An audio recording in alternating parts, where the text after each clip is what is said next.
నమస్తే. Super star Mahesh Babu రాబోతున్న project అందరికీ తెలిసిందే, రాజమౌళి గారి దర్శకత్వంలో. అయితే కొన్ని ఆంక్షలు మాత్రం సూపర్ స్టార్ మహేష్ బాబుకు కూడా తప్పదు అంటున్నారు. మొత్తానికి మహేష్ బాబు ఒప్పుకుంటాడా?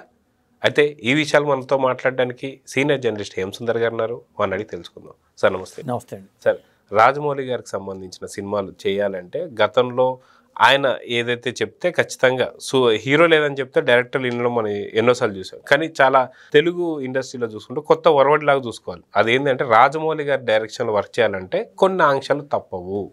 అవి ఏంటి అనే దానిపై మీరు ఏం చెప్తారు? ఇప్పుడు సక్సెస్ వచ్చిన వాడు ఏం చెప్పినా నడిచిపోద్దండి. ఫెయిల్యూర్లో ఉన్నవాడు ఏం చెప్పినా నడవదు. ఇక్కడ ఉదాహరణ సక్సెసే. ఇంకొకటి ఏంటంటే ఆయన ఏం తప్పేం చేయట్లా. బడ్జెట్ పొదుపు చేద్దామనే కాన్సెప్ట్ ఒకటి, ప్లాస్టిక్ వాడకాన్ని నిషేధిద్దాం అనే కాన్సెప్ట్లో ఒకటి వెళ్తున్నారనే సమాచారం అయితే ఉంది. ఎందుకంటే సూపర్ స్టార్ అయినా సరే మినరల్ వాటర్ బాటిల్స్, ప్లాస్టిక్లో బాటిల్స్ తాగడానికి వీలేదట. గాజు గ్లాస్తో మాత్రమే వాటర్ తాగాలట. ఈరోజు పెట్టారు. మరి 2000 మంది పని చేస్తున్నారు రోజుకి. అల్యూమినియం ఫ్యాక్టరీలో సెట్స్ వేసి చకచకా షూటింగ్ చేస్తున్నారు. మరి అంటే సూపర్ స్టార్ సెల్ ఫోన్లు వాడకూడదనే రూల్స్ ఒకటి. సెల్ ఫోన్లు వాడకపోవడం, అసలు సెల్ ఫోన్లు మాటి చూసుకునే పరిస్థితి ఉంటే షూటింగ్ విఘాతం కలుగుతుంది. అలాగే నిర్మాతల మీద భారీ ఖర్చు అవుతుంది. అసలే 1000 కోట్ల ఖర్చు అని చెప్తున్నారు ఈ సినిమాకి. మరి 1000 కోట్ల ఖర్చులో ఈ పొదుపు కూడా చేయకపోతే ఇంకా ఎక్కువ ఖర్చు అయిపోతుంది. కాబట్టి పొదుపు మీద దృష్టి పెట్టడంతో పాటు ప్లాస్టిక్ వాడకాన్ని నిషేధిద్దాం అనే కాన్సెప్ట్తోనే వాళ్ళు ప్లాస్టిక్ వాడకాన్ని, ప్లాస్టిక్ బాటిల్స్తో చిన్న బాటిల్స్ కూడా వాళ్ళు తేనవట్లేదండి షూటింగ్లకి. అది కేవలం అంటే ఖర్చు కోసం అని కాకుండా ప్లాస్టిక్ వాడకాన్ని నిషేధించాలి అనే కాన్సెప్ట్తోనే వాళ్ళు చేస్తున్నారనేది మనకి వినిపిస్తున్న సమాచారం. అయితే ఇక్కడ మనం చూసుకుంటే SSMB 29లో మహేష్ బాబు గారు కూడా ఒక అడ్వెంచరస్ థ్రిల్లర్ సినిమా రాబోతుందని చెప్పి తెలుస్తుంది. అయితే ఇక్కడ కూడా పర్యావరణానికి సంబంధించినటువంటి ఒక కొన్ని మెసేజ్ ఓరియంటెడ్గా కూడా రాబోతుందా సినిమా అని చెప్పి కొంత ఊహాగానాలు అవుతున్నాయి. సో వాళ్ళు చెప్పగానే చెప్పారని చెప్పి అనుకోవచ్చా? ఏదైతే ప్రకృతిని విఘాతం కలిగిస్తున్నటువంటి ప్లాస్టిక్ని వాడడం వల్లే చాలా ఇబ్బందులు పడుతున్నాం. సో ఈ సినిమాలో కూడా ఇలాంటి కాన్సెప్ట్ ఎక్కడో దగ్గర మెసేజ్ ఇస్తున్నట్టుగా మనం అనుకోవచ్చు అంటారా? అంటే సినిమాలో లేకపోయినా వాళ్ళు ఒక మెసేజ్ అయితే పాస్ ఆన్ చేయొచ్చేమో అనుకుంటున్నాను నేను దాని మీద. ఎందుకంటే ఒక మెసేజ్ ఇస్తే, రాజమౌళి లాంటి వాళ్ళు ఇస్తే అది ఖచ్చితంగా జనంలోకి వెళ్ళిపోతుంది. ఇప్పుడు ఈ ప్రచారమే బయటికి వెళ్ళిపోయింది ఆల్రెడీ. ఇప్పుడు ప్రియాంక చోప్రా మహేష్ బాబు మీద కీలకమైన సన్నివేశాలు చిత్రీకరిస్తారట. అంటే ఇక్కడ దీంట్లో రకరకాల టాక్స్ వస్తున్నాయి. పృథ్వీరాజ్ సుకుమార్ అని ఉన్నాడా లేదా దీంట్లో, అది అఫీషియల్గా ఇంతవరకు కన్ఫర్మ్ కాల. అలాగే నానా పటేకర్ ఉంటున్నాడు అనేది ఒక పాత్ర. నానా పటేకర్ మహేష్ బాబు తండ్రిగా చేస్తున్నాడు అనేది వార్త బయటకు వచ్చినాయి. సినిమాలకు సంబంధించిన విషయం కూడా బయటకు వెళ్లకుండా ఏమాత్రం వాళ్ళ గెటప్లు కానీ లీకులు రాకుండా చాలా జాగ్రత్తలు తీసుకుంటున్నారు. ఒక ప్రియాంక చోప్రా ఉంటున్న విషయం తెలిసింది. ప్రియాంక చోప్రా కూడా నెగిటివ్ రోల్ అని చెప్పి అంటున్నారు. అది కూడా ఎంతవరకు నిజమో తెలియదు. బయటకు వచ్చే వార్తలు కూడా ఎంతవరకు నిజమో తెలియదు. ఎందుకంటే ఆయన మైండ్లో ఉన్నది, స్క్రిప్ట్లో ఉన్నది ఆయన ఆ క్వార్టర్లో ఉంటే కానీ చూసేవాళ్ళు ఊహించుకుంటూ మాట్లాడే మాటలు బట్టి మనకు వస్తుందేమో కానీ అఫీషియల్ సమాచారం లేదు. ఇంకోటి దుర్గాడ్స్ బ్యానర్ ప్రత్యేక శాస్త్రం తీస్తున్నా కానీ ఆ నిర్మాతలు కానీ వాళ్ళు కూడా రాజమౌళి గారి మీదే ఆయనకే వదిలేశారు, దీంట్లో ఇన్వాల్వ్ అవ్వట్లేదు అనేది మనకు వినిపిస్తున్న సమాచారం. ఎందుకంటే ఆయన మీద నమ్మకంతో ప్యాకేజీ లాగా మాట్లాడుకుంటారు కాబట్టి రెమ్యునరేషన్ పరంగా కానీ ఇది అంతా పార్ట్నర్షిప్ మీద చేసుకుంటున్నారు. ఇప్పుడు మొన్న కరణ్ జోహార్ లాంటి వ్యక్తే మాట్లాడుకుంటూ వచ్చాడు, రాజమౌళి సినిమాతో లాజికల్తో పని లేదు, రాజమౌళి లాంటి వ్యక్తులు పనిచేసిన సినిమాకని. కాబట్టి ఆ నమ్మకం అటు కరణ్ జోహార్కి ఉంది, ఇటు పక్క నిర్మాతలు కూడా ఉండబట్టే పూర్తి స్వేచ్ఛగా వదిలేశారు. ఇంకొకటి ఏంటంటే కీరవాణి గారి వైఫ్ వల్లి గారు, రాజమౌళి వైఫ్ రమాదేవి గారు, వాళ్ళిద్దరూ లీడ్ చేసుకుంటూ ఇక్కడ మెయింటెనెన్స్ అంతా మాత్రం వాళ్ళే చూస్తున్నారట.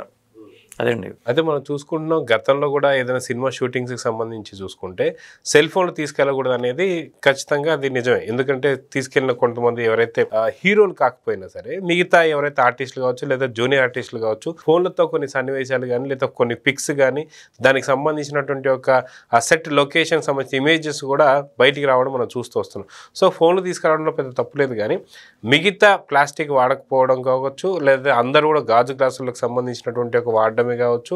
సో వీటన్నిటిని చూస్తే ఖచ్చితంగా రాజమౌళి గారు మిగతా ఏదైతే సినిమాకి సంబంధించి షూటింగ్ చేస్తున్నటువంటి అందరికి కూడా ఒక మెసేజ్ పాస్ చేసినట్టే అనుకోవచ్చు అంటారు. కేవలం మెసేజ్ ఇవ్వడం కోసమే జరిగి ఉంటుంది. ఖర్చు పరంగా 1000 కోట్లు ఖర్చు పెట్టేవాళ్ళు వాటర్ బాటిల్స్ పెద్దగా లెక్కగా భావించరు. చూదక్కుతుంది. అట్ ది సేమ్ టైము ఒక మెసేజ్ ఇచ్చినట్టుగా కూడా అవుతుంది కదా. అందుకని ఆ జాగ్రత్తలు తీసుకున్నారనేది మనకు వస్తున్న సమాచారం అయితే ఉంది. ఇంకొకటి ఏంటంటే దీనికి సంబంధించిన షూటింగ్ పార్ట్ కూడా దేశ విదేశాల్లో చేసేయాలని ప్లాన్ చేసుకున్నారు. లొకేషన్ కూడా ముందే డిసైడ్ చేసుకున్నారట. కాబట్టి చాలా ఫాస్ట్గా సినిమా చేస్తున్నారు. రాజమౌళి గారు ఇది ముందులాగా కాకుండా త్వరగా కంప్లీట్ చేద్దామనే దీంట్లో ఉన్నారు. పైగా ఈ సినిమా 3 పార్ట్లుగా రాబోతుంది అని కూడా చెప్తున్నారు. అది ఎంతవరకు నిజమో తెలియదు, కానీ మొత్తానికి ఇంత పెద్ద ప్రాజెక్ట్ చేపట్టినప్పుడు ఆలోచన ఉండొచ్చు, డెవలప్ చేసి ఉండొచ్చు కథని. ఇంకా పెంచాల్సిన పరిస్థితి వచ్చేస్తుంది, ఆటోమేటిక్గా వచ్చేస్తుంది. ఒక పెద్ద ప్రాజెక్ట్ చేద్దాం అనుకున్నప్పుడు ఆటోమేటిక్గా బడ్జెట్ పెరిగిపోతూ ఉంటుంది. కథాపరంగా కూడా మనకి 2.5 గంటలకు నిడివి ఎక్కువ అయిపోతే మళ్ళీ ఒక ఇబ్బంది అవుతుందనే ఉద్దేశంతో 2 పార్ట్లు 3 పార్ట్లుగా కూడా తీసుకొచ్చి ఆలోచన చేస్తున్నారు. అదండి. అయితే మనం చూసుకుంటున్నాం ప్రతిసారి ఏదైతే రాజమౌళి గారి సినిమాకి వచ్చేటట్టుగా ఈసారి మాత్రం కొంచెం విభిన్నంగానే ఉందని చెప్పుకోవాలి. ఎందుకంటే ప్రతిసారి సినిమా మొదలుపెట్టే ప్రతిసారి కూడా ప్రెస్ మీట్ పెట్టి కథకు సంబంధించిన చాలా వరకు క్లూస్ వదిలేస్తారు. కానీ ఈసారి ఎటువంటి చెప్పా పెట్టుకునే సినిమా స్టార్ట్ చేయడం కావచ్చు, అసలు ముహూర్తం సమయంలో కూడా పెద్ద హడావిడి లేకుండా స్టార్ట్ అయిపోయింది. సో ఈసారి విభిన్నంగా, అంటే ప్రతిసారి స్టోరీ చెప్పి అన్నీ చెప్పిన తర్వాత రిలీజ్కి డేట్ ఏదైతే ఉందో కనీసం 3 నుంచి 4 సార్లు వాయిదా పడ్డం మనం చూసాం. కానీ ఈసారి చెప్పా పెట్టకుండా స్టార్ట్ చేశారు కాబట్టి అనుకోకుండా సంవత్సరం లేదా సంవత్సరంన్నరలోనే సినిమా రిలీజ్ అయ్యే అవకాశం కూడా ఉందని చెప్పి అనుకోవచ్చు అంటారా? అనుకోవచ్చు. ఒక పార్ట్ రిలీజ్ చేసే అవకాశం కూడా ఉంది. ఎందుకంటే కథ మొత్తం చెప్పకుండా వాళ్ళు ప్లాన్ చేసుకుంటున్నారు కాబట్టి. అని పైగా ఆయన ఇదే పద్ధతిలో అనుసరించడం బెటర్. ముందే చెప్పేసి షూటింగ్ చేసుకునే దానికన్నా ఎంతో టైం పట్టవచ్చు చెప్పలేము. ముందు చెప్పేస్తే ఏమవుతుందంటే ఇప్పుడు RRR విషయంలో మనం చూసాం, అది చాలా డిలే అయిపోయింది. రిలీజ్ పరంగా చూసుకున్నా కానీ చాలా డిలే అయిపోయింది. ఇన్ని సమస్యలు అయితే ఉన్నాయి.